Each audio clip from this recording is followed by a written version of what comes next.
特将军地狱48小时到底经历了什么？在银阁山中，塔尔塔洛斯和利布特一起被吸入黑洞之后，掉入了特利迦的世界。因此，永恒核心成为了塔尔塔洛斯和迪亚波罗的首要目标。这引出了特利迦 TV 的其中2集，同时也引出了诸多看点。黑暗巨人史无前例地帮助人类一字排外，卡尔密拉人间体以及利布特人间体首次登场，也将奥特曼变身器的真正原理解释得一清二楚。剑雾最终也终于控制住了永恒核心的力量，开启了持续48小时的地狱副本。现在就让我们一探究竟。小金人和利布特化作2团能量球，通过时空通道来到这个世界之后，精英胜利队的监视卫星也正好捕捉到了影像，并且金色球体显示的能量值不可估量，足以可见小金人的入侵对于这个宇宙来讲，堪称是灭世级的灾难。这也让张人计划着解放纳斯蒂斯号的真正力量，而来到这个宇宙的塔尔塔洛斯和迪亚波罗为了获取永恒核心，首先找到了黑暗巨人寻求合作，但黑暗巨人不可能答应。刚力战士达贡便与迪亚波罗展开了冲突，此时小金人终于出场，道出了此行的目的。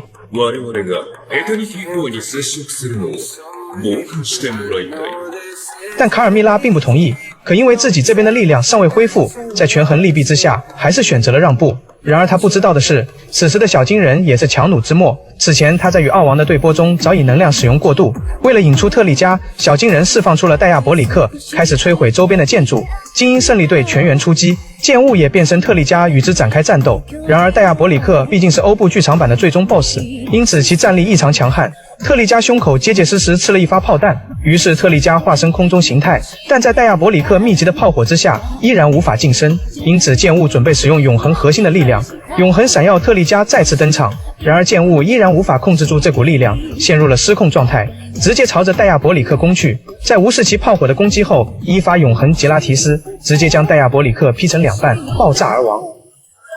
而特利迦也直接化作光粒子变回了剑雾。此时塔尔塔洛斯、迪亚波罗同时出现，在见识到永恒核心的力量后，也势必要将其收入囊中。事后张人从伊格尼斯那儿拿到了关于阿布索留特一族的详细情报，并且开始筹划如何获取他们的能量，从而成为纳斯蒂斯号的能源。可剑雾这边刚包扎好伤口，迪亚波罗便再次出现，并且诱导特利迦前来一战，剑雾也只能前往迎战。地狱48小时的第2战也拉开序幕。虽然2人都不是满状态，但迪亚波罗展现出来的力量让特利迦有点难以招架，因此剑雾使用强力型的力量，直接与迪亚波罗展开了肉搏大战。在双方你一拳我一拳的互相冲击下，2人纷纷被击退。随后迪亚波罗施展宇宙幻兽拳法刚力破牛拳，而特利迦也施展迪拉修姆光流进行迎击，但毕竟是宇宙最强拳法，在对波中特利迦败下阵来。无奈之下，剑雾准备再次使用永恒核心的力量，可成功变身永恒闪耀特利迦后，却还是无法将其控制住，这也成功掉入了迪亚波罗的陷阱。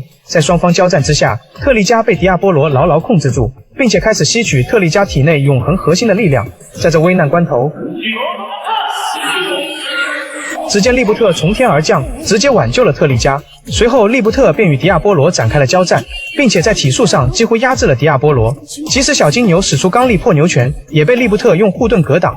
利布特在让特利迦撤退之后，掏出了斯布莱达长矛，并再次将小金牛击退。眼看计划被破坏，塔尔塔洛斯也在此时出现，带着迪亚波罗消失在了原地。而利布特也化作了人类状态前来指导剑雾，这也是利布特人间体的唯一一次登场，可谓相当符合利布特的气质。为了让剑雾发掘出真正的力量，利布特首先对其展开了体术特训，然而其实就是单方面的殴打。在打完一套组合拳之后，便邀请杰明一起特训剑雾，可万万没想到，居然是一起放空身心，一起跳舞，这都让伊格尼斯看懵逼了。与此同时，张人的解放纳斯蒂斯号计划也将终于展开，众队员将利用 TPU 的宇宙射线研究所引诱迪亚波罗的出现，从而提取阿布索留特粒子。此时卡尔密拉人间体也终于登场，也了解到精英胜利队的意图之后，也决定出手帮助，毕竟永恒核心是他与特利迦的家事，对于外来侵略者，他们将一字排外。此时迪亚波罗终于出现，在其到达指定位置后，胜利队便启动装置开始提取其能量。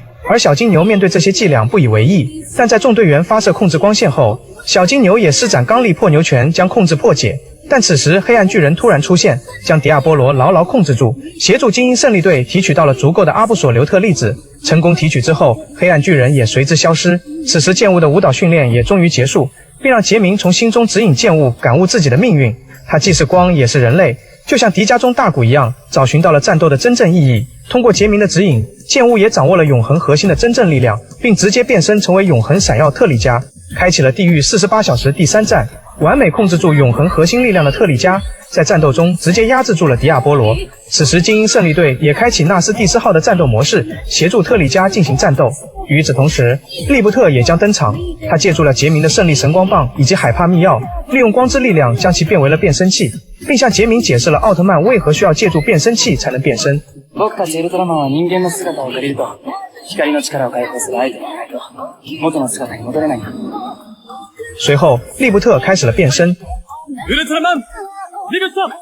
随着利布特的登场，战局也直接变成了正义的3打1，迪亚波罗陷入了被围殴的境地。在利布特将迪亚波罗控制住后，特利迦一发天空光子直接重创了迪亚波罗，紧接着施展永恒极旋，只见旋风小陀螺疯狂旋转，将小金牛打得连连后退，随后又祭出强力光子，恰好刺中了小金牛的关键部位，最后紧跟一发永恒爆裂，直接将小金牛击翻在地，战斗迎来了尾声。只见纳斯蒂斯号、利布特以及特利迦纷纷发射必杀技，直击迪亚波罗而去。在3股光线的联合冲击下，刚刚复活的迪亚波罗再次被击败。特利迦的第3战也落下了帷幕。在夜晚，特利迦迎来了地狱48小时的第4战，与黑暗特利迦的激战。第2天早上，特利迦迎战宇宙传说魔兽灭亡奥加，将其艰难消灭后，又与新宇宙传说魔兽灭亡大蛇大战。48小时内6场战斗，场场都是战力拉满，真的就是地狱副本。而被消灭的迪亚波罗也再次被塔尔塔洛斯复活，同时又少了一条命。此时他们也将放弃永恒核心，